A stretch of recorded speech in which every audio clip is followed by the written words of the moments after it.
You wake up, you check your phone, 42 notifications, you scroll past an ad for anti-aging cream. A friend just turned 25 and posted quarter-life crisis with a crying laughing emoji. Someone else is stressed about turning 30 next year, like it's the beginning of the end. We treat 25 like the start of getting old. But here's a sentence you probably heard 100 times in school, in documentaries, in casual conversation. Back in the Stone Age, the average human only lived to 25. Say that out loud. 25 years old. That's barely enough time to finish growing up by today's standards.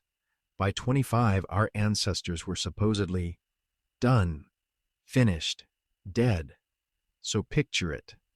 A 25-year-old lying on the cold ground of a cave, breathing their last breath, surrounded by people who already look impossibly old to them.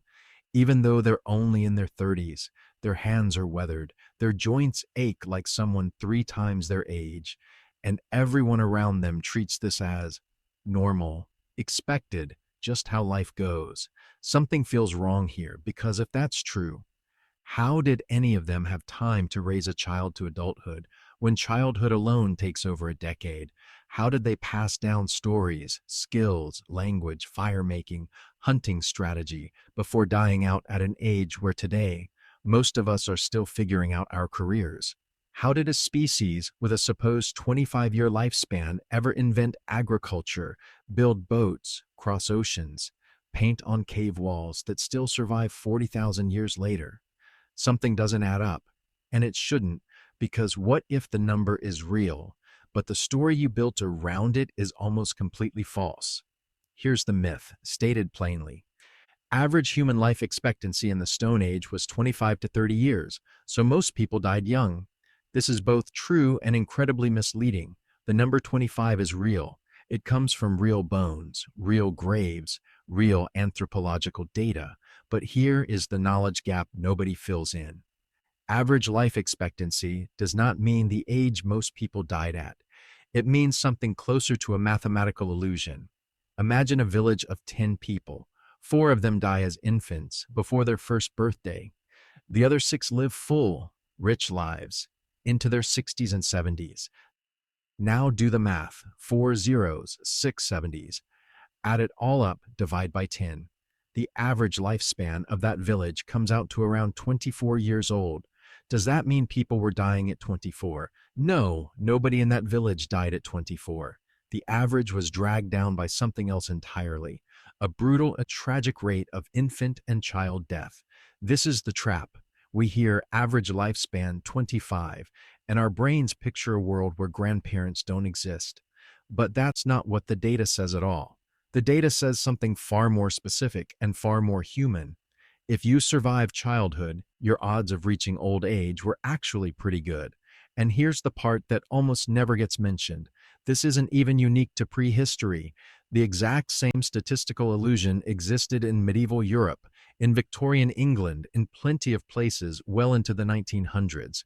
Anywhere child mortality was high. Average lifespan numbers from those eras look shockingly low too. And historians have made the exact same mistake again and again, assuming low average means nobody got old. It almost never did.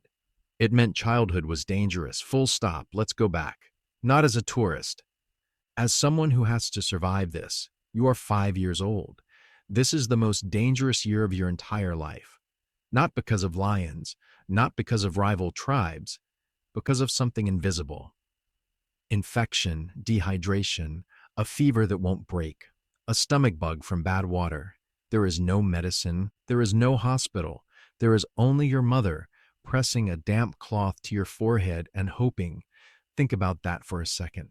Hoping was the medicine, hoping and whatever plant knowledge had survived long enough to be passed down to her.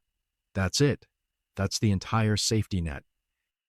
If you make it past 5s, your odds change completely. Your body has learned the local dangers. Your immune system has been tested and tempered. The deadliest chapter of your life is already behind you, and you don't even know it. Now you're 15. You are not a teenager. You are already a hunter, a forager, a firekeeper. Your hands know how to make rope from plant fiber.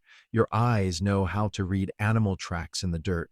Childhood, as we understand it, barely exists. There is no finding yourself. There is only contributing, or being a burden, and everyone wants to contribute. Maybe this is also the year you become a parent yourself. It sounds shocking by today's standards, but in a world where life is short and labor is everything, starting a family early wasn't reckless. It was survival math. The sooner you had children, the sooner those children could also start contributing, and the more chances your bloodline had to continue if anything happened to you. Now, you're 25, the supposed death age. But look around you. Your grandmother is sitting by the fire, 60 years old, teaching the children which plants will heal a wound and which ones will kill you. She is not dying. She is the most valuable person in the group. She is the library. 25 wasn't an ending, it was just an ordinary Tuesday. You still had decades of life, decades of teaching, decades of love ahead of you if you'd already made it this far. And if you were a woman, there was one more danger threaded through all of this: childbirth itself. Giving life was, for most of human history, one of the riskiest things a person could do. This is part of why average numbers look the way they do too. It wasn't weakness. It was the cost of continuing the species, paid by the people brave enough to keep doing it anyway. Let's make this impossible to misunderstand. Analogy 1, the classroom. Imagine a classroom of 30 students. On the very first day, 5 students get sick and have to drop out before the semester even begins. By the end of the year, you calculate the average grade of the class, including zeros, for the 5 who never took a single test. The class average comes out low. Does that mean the surviving 25 students were bad students? Of course not. It means 5 tragic dropouts dragged the number down, while the rest of the class performed completely normally. Judging the whole class by that average tells you almost nothing about how smart any individual student actually was. That's exactly what average lifespan 25 does to our ancestors. It judges the whole tribe by a number that's mostly measuring infant mortality, not measuring how long a healthy adult could actually live. Analogy 2, the marathon. Picture a marathon with one brutal feature. The first 2 miles are covered in landmines. Out of 1,000 runners, 300 don't make it past mile 2. But here's the twist. Once you're past the minefield, the rest of the course is just a normal road, flat, survivable, even pleasant. If you only look at average distance completed by all runners, it looks like nobody finishes marathons. But if you ask, how far did the runners who got past the minefield go? The answer is, almost all of them finished the whole race. Early childhood was the minefield. Old age was the open road. Our ancestors weren't fragile. The danger was front-loaded into the first few years of life, and once you cleared it, biology was surprisingly on your side. Analogy 3, the casino. Imagine a casino game where the very first round is by far the riskiest. If you survive round 1, every round after that gets progressively safer, almost predictable. Now imagine reporting only the average number of rounds survived across every single player who ever sat down, including the unlucky ones who lost everything in round 1. That average would look brutally short. It would suggest the game itself was nearly unwinnable. But ask any player who got past round 1 what their actual experience was like, and they'd tell you something completely different. A long, steady, fairly survivable game. Childhood was round 1, and the people who got through it weren't gambling against death every single day for the rest of their lives. They were simply living, hunting, raising families, telling stories, growing old exactly like we assume civilized humans are supposed to. So here's the real question. Why does any of this matter to you? Scrolling on your phone thousands of years later. Because every single choice your ancestors made, who to trust, when to run, which plant was medicine and which was poison, who to love, who to protect, all of it was a decision made under pressure, made by someone who survived long enough to make it. There's a quiet, almost invisible idea in biology, sometimes called the grandparent effect. Grandparents weren't just old people sitting by the fire, they were a survival technology. A tribe with elders who remembered the last great drought, the last bad winter, the last poisonous berry that looked just like a safe one. That tribe survived. A tribe without that memory often didn't. Think about what that means. Long before writing existed, before a single word was ever carved into stone, human memory itself was the hard drive of civilization. An elder wasn't just old. An elder was a walking archive of every mistake the tribe had already survived, so the next generation wouldn't have to learn it the hard way, sometimes the fatal way. You exist right now, reading these words, because somewhere in that unbroken chain, going back tens of thousands of years, a child survived their most dangerous year, then survived again. And again, generation after generation, someone made it past the minefield, found a partner, raised a child who also survived, who also found a partner, until eventually you. You are not just descended from people who lived. You are descended from people who survived, specifically again and again, against odds that would terrify you if you truly understood them. Every fear they overcame, every risk they calculated correctly, every winter they didn't starve. Through that's not ancient history, that's your blueprint.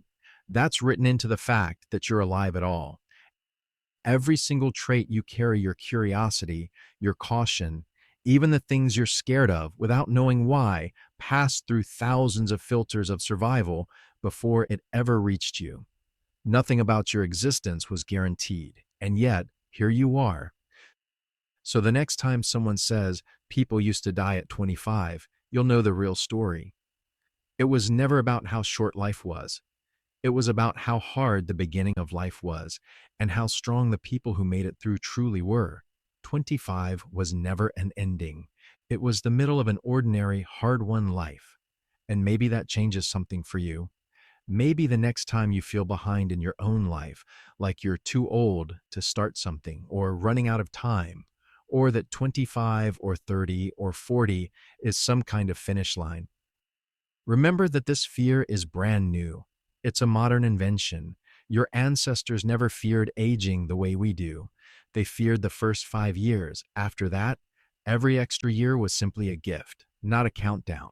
So maybe that's worth remembering the next time you feel like time is running out on you. Somewhere behind you, in the dark of deep history, someone fought through the hardest version of being human, just so a future version of their bloodline you could exist long enough to wonder about it. That's not a small thing, that's the whole story. If this made you see your own existence a little differently, subscribe for the ancestors who fought for you.